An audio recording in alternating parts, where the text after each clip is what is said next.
because of what was clearly a man-made famine. So I wrote this book called Hungry Ghosts, and in it I described what happened in China. And one of the key things which emerged from that was that the Chinese leadership kind of fooled themselves into thinking that their policies were creating an abundance of agricultural wealth for the country and were producing these fantastic record harvests, when in actual fact the country was starving to death. And but the statistics produced by the State Statistical Office kept reporting these fantastic harvests, and they were actually allowing people to eat as much as they want and for free in communal halls, eating halls. So that book was not so much about economic theory, but about what actually happened, describing the famine and the politics around it. And after the fall of the Soviet Union, I had a job which allowed me to travel around the Soviet Union quite a bit. And one of the things that struck me was that when people wrote about China or wrote about the Soviet Union, they always seemed to believe that the way people behaved in these two very different cultures was in fact due to the culture. And that when I traveled around these countries, I actually found that people in the Soviet Union and in China were behaving or in almost identical ways because they were living under the same economic and political system. And so I think the role of culture, I began to feel the role of culture and history was exaggerated. And it was really people's behavior were more determined by these economic policies. And that led me to try and understand what exactly was it about these economic policies which led them to result, instead of an increase in people's wealth, in actual famines where people starved to death. And so when you write about other countries, you know, say, part of my book is about East Germany, why that failed. And people said, oh, that's because of the, you know, East Germany was like this because of the Prussians and Protestantism, or, a tradition of autocracy or something or other. And in China, they would say, oh, it's all about the legalist philosophy of the first emperor, Qin Shi Huangdi. Or in Russia, they would go on, people behave like that because of the Russian soul and the Mongol Tartar yoke. Anyway, and this was a sort of kind of common theory that the reason people were poor was because of their culture and history, which were kind of chains which stopped them from becoming wealthy. And so in response to the failure of the Great Leap Forward, Mao launched something called the Cultural Revolution, and there were all these Red Guards running around destroying everything from the past, because he blamed the failure of his economic policies on the legacy of 2,000 or 5,000 years of Chinese history. And so he was determined that all traces of the past, people's customs and thinkings, should be smashed, and they should start with a clean slate. And actually what I saw happening in China was that the mere fact that you lifted prices and wage controls and all kinds of government restrictions on economic activity was quite enough to stimulate economic growth. And suddenly there were restaurants springing up, people could travel around, they could eat as much, and later on that spread to other parts of the economy. So it was clear that this had nothing to do with history or culture, and the same applied in Russia. And so this sort of cultural revolution type theory seemed to me to be quite unhelpful in understanding what happens in societies. And so I was then back in England and began to read more about economic theory to try and understand this. And I discovered there was something which was called the Austrian School of Economics, which was developed by a number of professors at the end of the 19th century, the early 20th century, at the University of Vienna. And there were a number of professors there. And one of them was called Ludwig von Mises. And he was one of the great leaders of the Vienna School of Economics. So the reason they called this is because a lot of economic theory was discussed in German, and there were basically two schools. One which was pretty Marxist, which was in Berlin, and one which was market-orientated, which was in Vienna.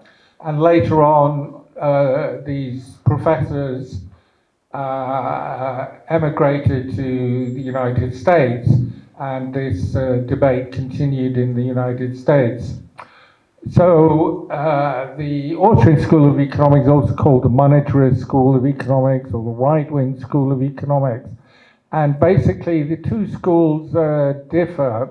So the Marxist school believes that in the past 10,000 years ago, we were living in communal societies where we shared property. And Marx and Engels were particularly interested in the Red Indian societies. And the Austrian School of Economics was more about trying to understand where money came from, what its role was. And at one point in the distant past, we they believed we lived in a market economy, and we adopted gold as a means of calculating the value of different goods. So if people on one side of the valley had too many goats, and people on the other side of the mountain had too much fish, so they had to trade with each other.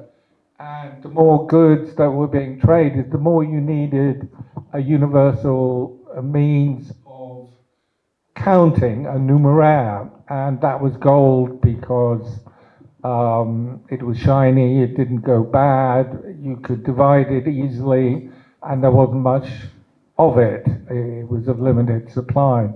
So this was their theory. And so this guy, Ludwig von Mises, developed this theory of the socialist calculation problem, which when I lived in China and wrote about these countries for many years, I'd never heard of. Nobody talked about it very much. But the socialist calculation states that when you abolish money, as Lenin did after the 1917 revolution, or Mao did in China, and you introduce a centrally planned economy, you have to have something which you can count in order to make a plan. What are you actually calculating in order to determine whether your efforts or investments are going to be rewarded with extra output?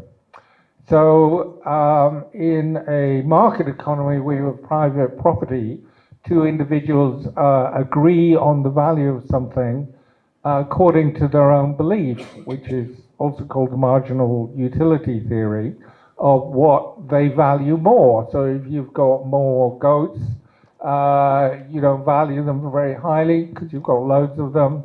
And if you've got fish, you don't value them. But if you have a shortage of fish, then you're in a different situation. So this was the basic of the difference. And the Marxist theory was that the value of something was determined not by the respective wishes of the individual, but by the amount of labor that went into producing it. So they came at this from different angles. So the socialist calculation problem is that Ludwig von Mises developed was that what happens when you abolish banks and money and private property? How do you create a plan? What are you counting? So you end up counting things by their weight or their number. So how much steel, how much electricity, how much wool was measured in quantity and not according to how much people valued it. So, for instance, when I traveled around Mongolia, people grew a lot of cashmere goats. And under the Soviet system, the centrally planned system, they bred the goats to have coarser and coarser hair because it weighed more and it was easier to fulfill the plan. Where, of course, if you want to have a nice shawl made of goat's hair, you want the finest, tenderest hair. So this kind of contradictions were inherent in this. And then when you set targets and quotas for quantities, it's easy to falsify these statistics and make them up because you are compelled to meet these quotas, otherwise you will lose your job or even go to jail. And it also meant that when you look at things in terms of the amount of labor, you want the cheapest kind of labor. So that's why you have a gulag system where you pay the minimum amount to feed and clothe your workforce. So this is the kind of issues that I looked at in the book. And although these events 35 years ago are not so prominent in people's minds these days, I would argue that many of the repercussions of this theory and the way it was applied around the world are still with us today. Right. Thank you, Jasper. I mean, that leads us to the discussion because the underlying theme in your book, particularly with respect to 20th century, was how Soviet Union's data or the numbers they were projecting about their economy, their growth, their development were unreliable. And the CIA, whom you critique a lot in the book, citing many other sources as well, were kind of under the impression that the Soviet Union was rising and rising and is going to take over the US. So how did it all happen? Was it the effective propaganda of the communist regimes that they could convince the world that they were rising and shining? Or was it also the material change? Because Russia before the revolution was a peasant society by and large, with pockets of industry here and there. But it did undergo industrialization. It did undergo development of an industrial base. So there was some material sort of evidence there. But how did they manage to do that for so long? That's my question for 5 or 6 decades. Yeah, so this was the argument of Samuelson and a lot of these people are professors in Harvard and their disciples who went to work at the CIA. You know, they would say, well, the Soviet Union exists and it's a very big, powerful country with a strong military. They have lots of good weapons, you know, where they're a superpower. And so what was behind all this? Well, so first of all, going back to the statistics, a lot of the statistics produced inside the Soviet Union for their own consumption were fake. So that's one thing that emerged. The second thing is they kept the true nature of the Soviet economy hidden from the world. And in fact, they stopped producing their own 5-year plans. There were actually no plans. They just made things up on the hoof. And secondly, when you have a socialist calculation problem, you actually don't know whether your investments are returning the investment that you put into it. So what you get is what the Austrians call malinvestment. So the Soviet Gulag prisoners built lots of railways to nowhere, and so a lot of the investment was misspent.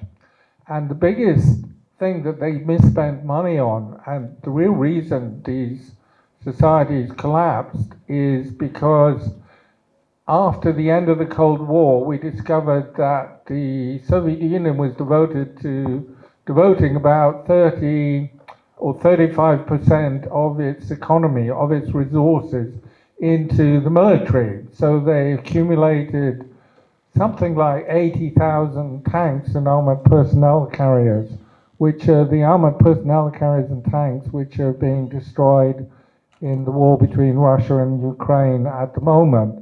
They just had enormous stockpiles of this stuff, and the leadership themselves had no idea of how much money was being devoted to the military-industrial complex.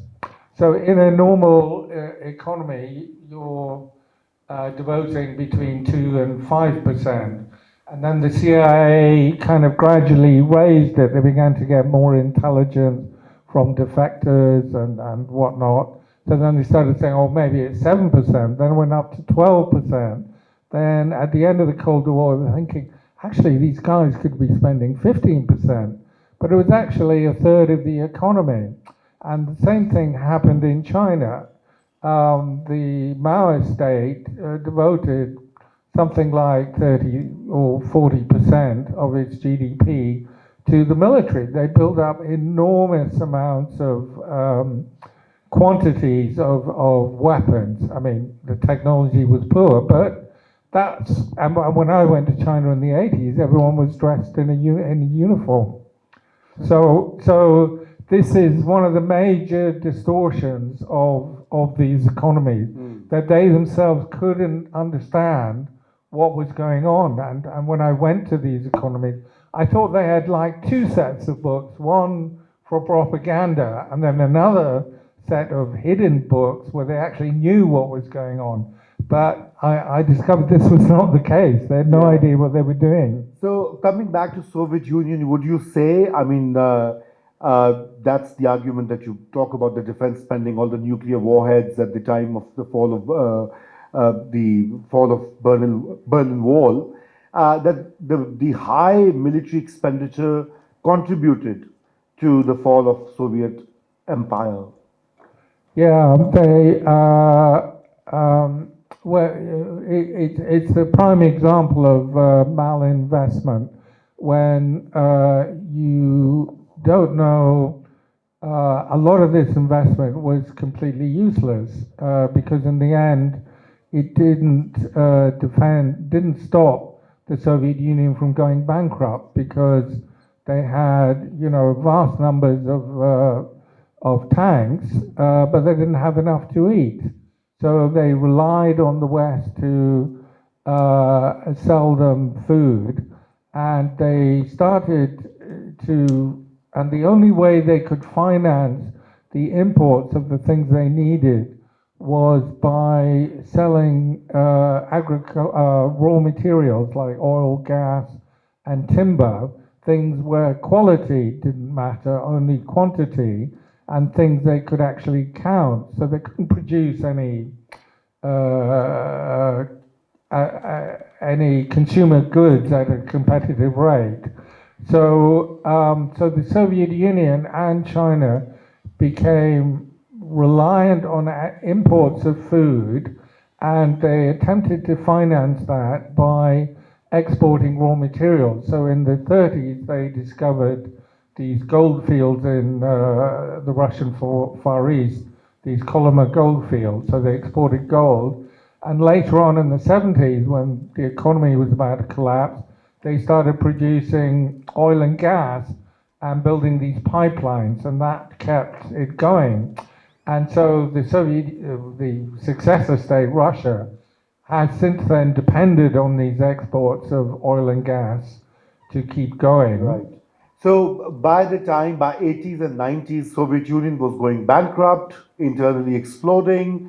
And the picture you paint in the book is all the food shortages, all the economic turmoil.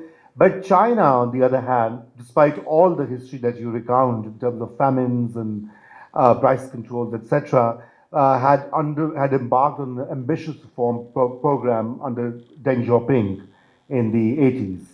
And so the trajectory became different, and that's why the Chinese communist model, by adapting to perhaps the flaws of the initial model, has been able to now not only survive but rise as an economic power. I mean, how would you comment on that? Because you've lived there, particularly in terms of the Chinese miracle of addressing millions of poor people and lifting them out of absolute poverty.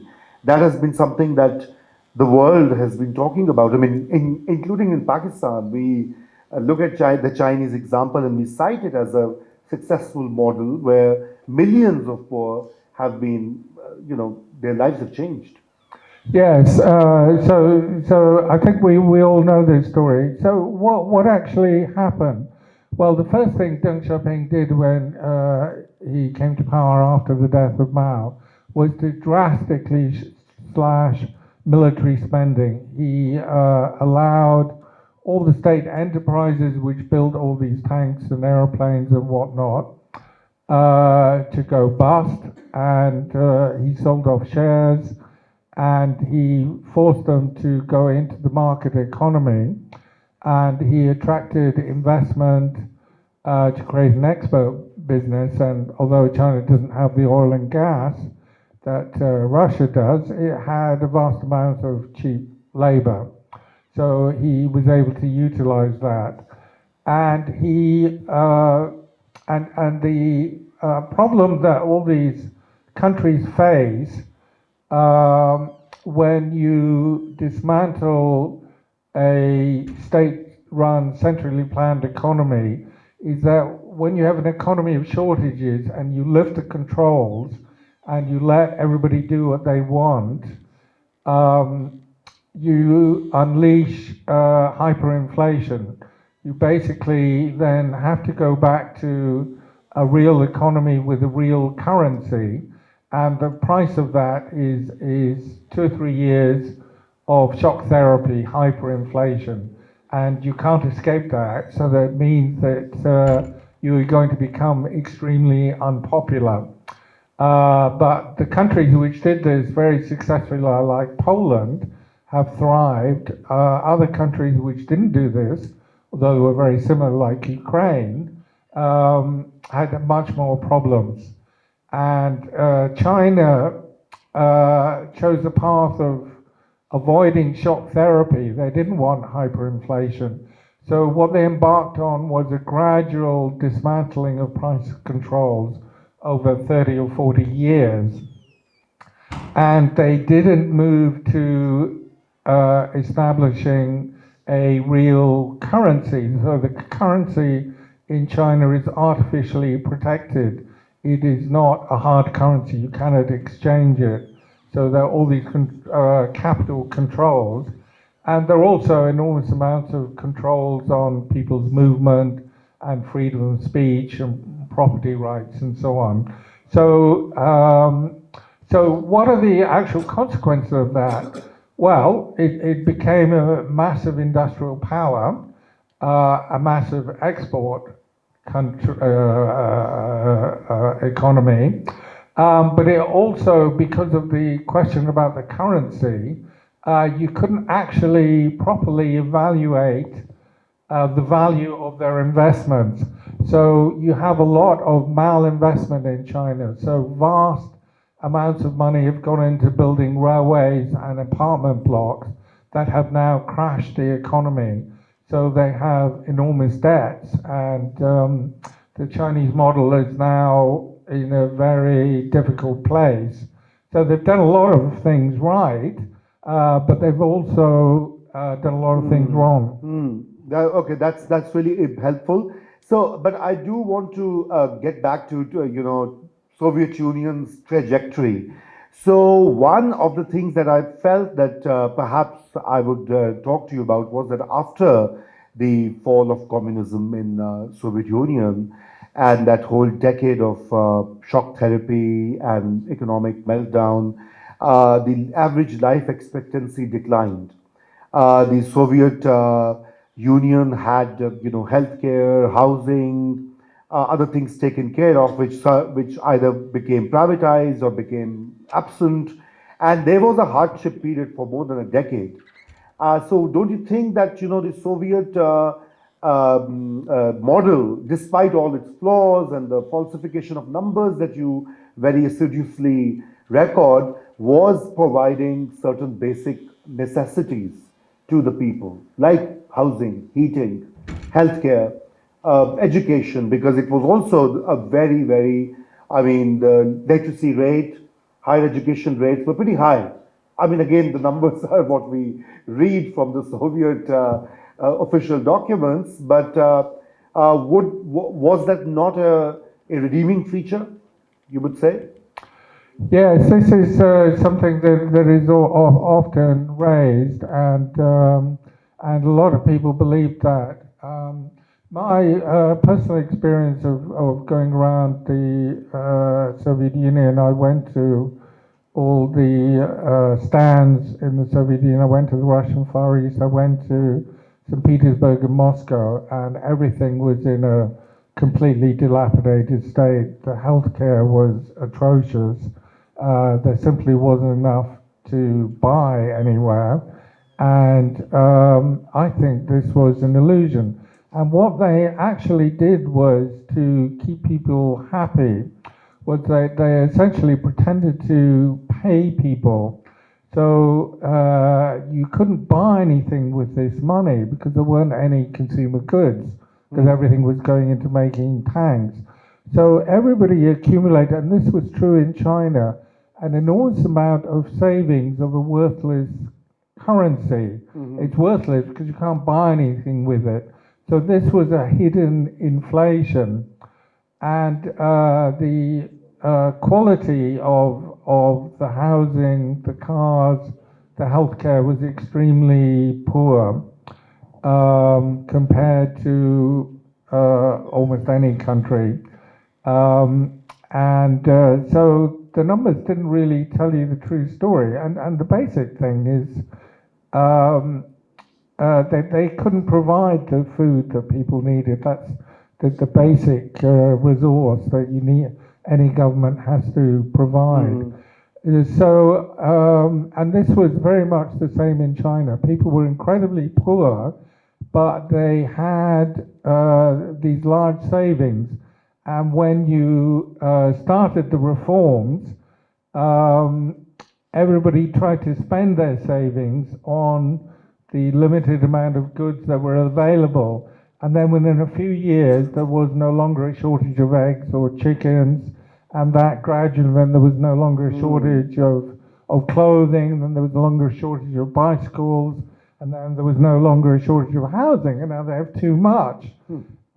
So I don't think what actually you discovered when you got to know places like Russia and China was that these pensions and welfare benefits that were so admired were only given to a very small part of the population who were loyal to the Communist Party. So people in the military, in the security, and certain groups who worked in key factories.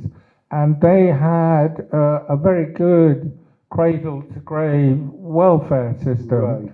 Right. But this was only for, like 10-20% of the population. So most universal in nature, is that what you're saying? No. Okay, well, I just have two more questions because then I'd like to open it up for Q&A.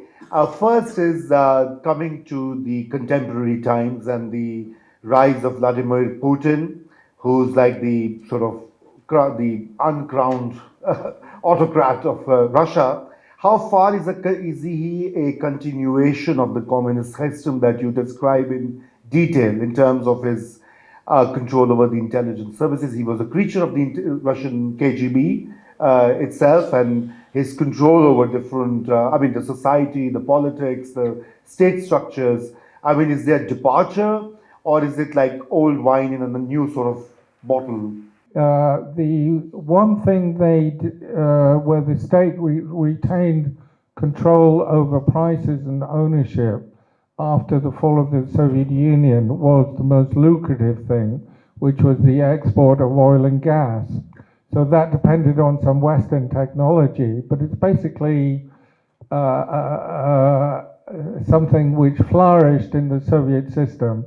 So crude oil or gas doesn't depend on any quality control or anything. It's simply you get it out of the ground and you ship it to a Western market where it has a market value. So this was not privatized, and the KGB type elite, which he belonged to, continued controlling this. So there was a big difference between domestic and international prices for these projects. And he used this money to create a kind of prosperity in Russia, because it allowed them to import a lot of consumer goods. And secondly, it allowed him to rebuild the military and to try and reconquer the former Soviet empire. And that's his personal desire to do this. He feels this is important, and why he feels that important is, as he often explains, you know, Russia has this special destiny, and this is Russian culture, and blah, blah, blah. So that's his personal choice. Right, okay. Well, I mean, before I open it up, just one question. I mean, after you wrote this book, what sort of response did you get? Were you accused of being biased because you were from England? And after all, England played a big role in the architecture of Cold War.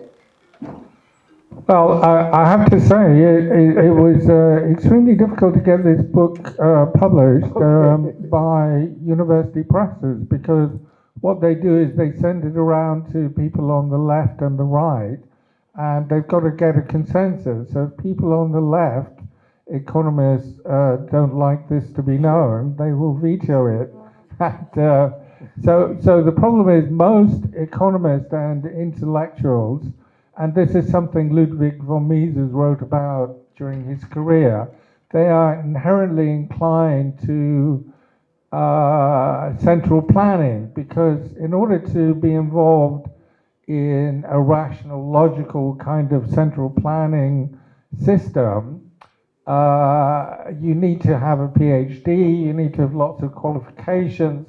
It's a very difficult thing to do. Right. You have to gather all this data, you have to interpret it, you have to consult all these people. There are lots of committees, and politicians are very interested because they want to control more resources, have more power. And if you're in a market economy, you don't need all these people. You don't need a degree. You don't even need to go to school in order to thrive in the market economy. Because it's quite obvious, if there's a shortage of something, the price will go up.